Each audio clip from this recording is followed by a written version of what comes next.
Hi everybody, welcome to another video, and today I'm going to be talking about recovering from burnout, specifically mom burnout, because I don't know about you all, but I am feeling burned out and I'm trying to recover from it because being burnt out is not good for anyone, least of all yourself, especially if you are, like I say, a mom. So I have been working really hard today on getting this space looking a little bit more up together, a little bit more organized, less stuff in my way. I have sort of added a few new pieces to my little personal gallery over there, and it feels very nice right now, although I have sweated so much doing this because it's really hot in here when the sun is directly on it. So, recovering from burnout. First of all, you actually need to identify whether you have burnout, and you can tell by if you have the following sort of symptoms.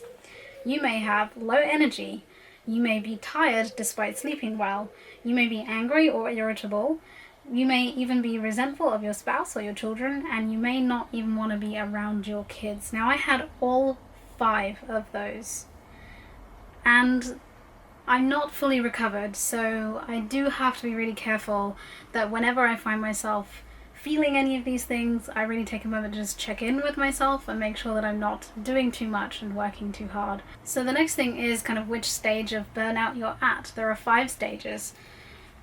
24/7 mom, you're doing it all. You don't even really realize that you're burning out, but you're doing everything. You're taking all of the children to all of their activities. You're cooking all the meals, all the laundry, managing your own work, getting the chance to shower occasionally, things like that. You're just doing it all and you're not asking for help from anyone.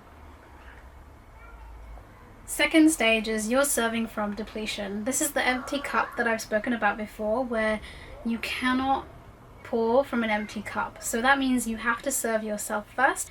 So serving from depletion, you're continuing to give and give and give without actually taking care of yourself. The third stage is that you might start to feel resentment for your family members, your spouse, your children, whoever lives with you.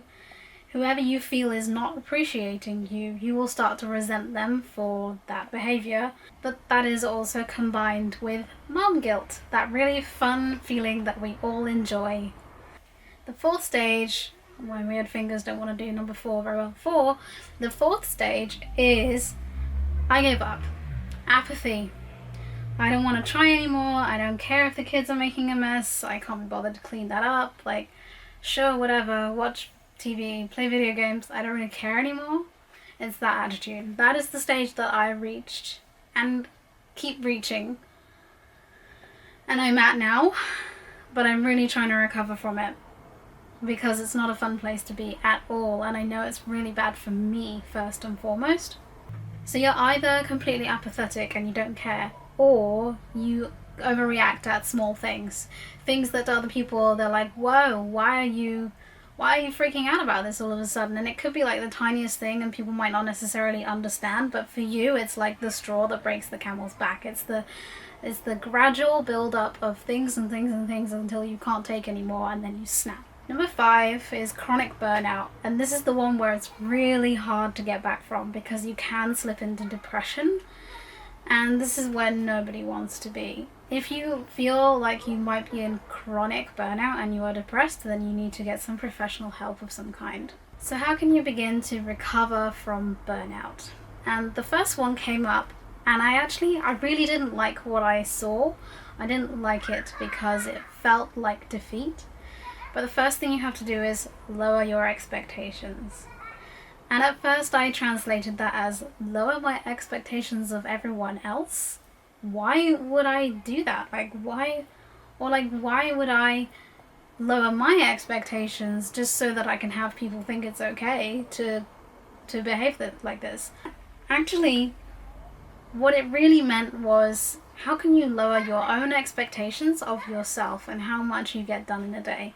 Your worth is not tied to your productivity. It's okay to let things go, and this is what you have to decide. You have to decide what things from your busy to-do list can you actually let go. Like, what really truly needs to happen? Can you just push that thing to tomorrow or a few days and just take some time to decompress. The second thing you can do is you declutter your commitments. So you look through your calendar, you look at all the things that you've said, yes, I'll go to that, I'll be there, I'll do this, and you decide which of those things you can actually let go of. And then you have more time to spend on your family, but also yourself. With this, you have to learn to say no with intention. You have to really get in tune with what aligns with you and your values and, how much your time is worth, actually. This is the the third thing you can do is you can get into nature. So maybe that's just going out into your back garden, maybe it's taking a short walk nearby, or actually traveling to a beauty spot and spending some time in that place. Get your bare feet on the ground, ground yourself into nature, breathe in the fresh air, get out of the house, and just kind of let nature do its work. I find it a great tonic for when I'm feeling really low or burned out, or like I just need to just be somewhere else. Just go. Number 4 is kind of a big one. Ask for help. It seems obvious, but a lot of us aren't very good at actually asking for help because we feel like when we ask for help we're being weak. We're actually not. We're actually being very courageous and admitting that we can't do it all on our own. Number 5 is plan a self-care day, maybe one day a week or something that you just take care of yourself. And maybe if you have a partner, you can agree that a certain day is your day. Maybe they also need a day, so you agree a different day. Or maybe you get a friend or grandparents or something to just step in and give you a break for one day a week. A little tip about self-care is that it's not always about bubble baths and Netflix and chocolate. It can sometimes be about disciplining yourself. So setting out a budget, a meal plan, organizing your space, going out for some exercise. It could be something that sounds really dull and really boring, but actually it serves you more long term as a self-care practice. So 6 is take a social media break. So we all know how Instagram is basically the highlight reel of people's lives, and that what people post online in social media isn't really truly a look in at their life. You're seeing a snapshot in time, and they've probably set up the shot perfectly, and all the other stuff that they don't want you to see is probably behind them. Try not to compare yourself to people that you see on social media, and if that means taking a break, then do that, because it will be so good for your mental health and actually just getting back to you and making sure that you feel good about yourself. Number 7 is get back into good habits. I repeatedly fall off my skincare habit routine, but I do try and get back into it. I have also tried to get back into yoga. I spent June doing yoga pretty much every day, and I haven't continued that into July, so I need to get back on that. And I am trying really hard with my skincare again.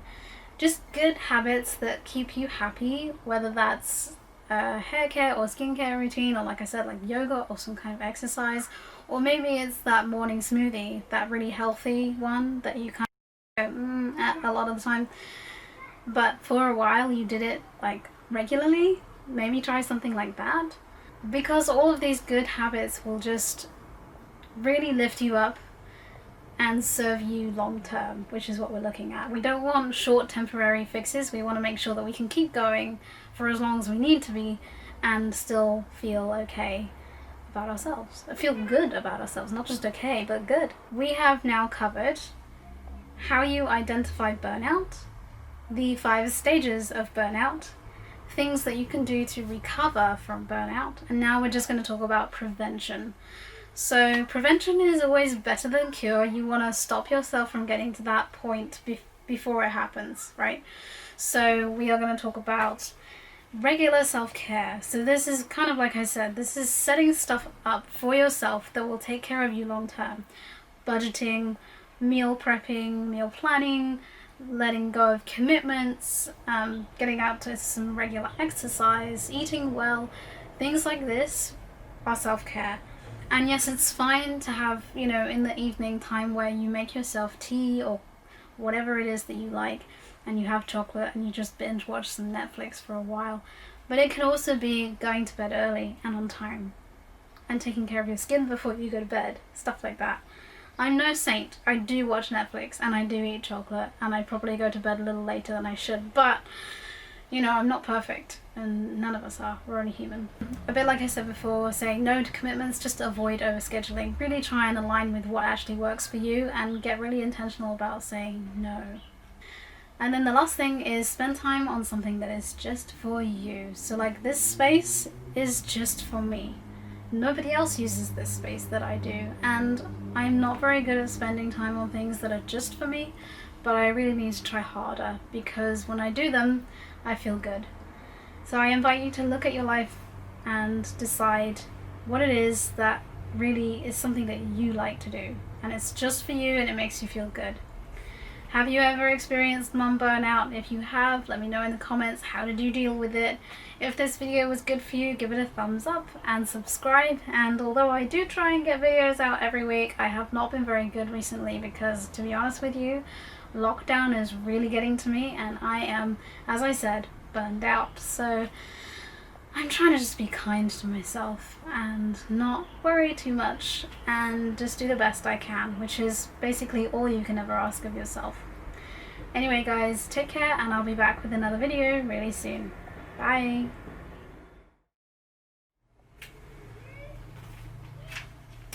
Take a social media break. Oh wait, so that's 6. No, that's 10. What am I doing?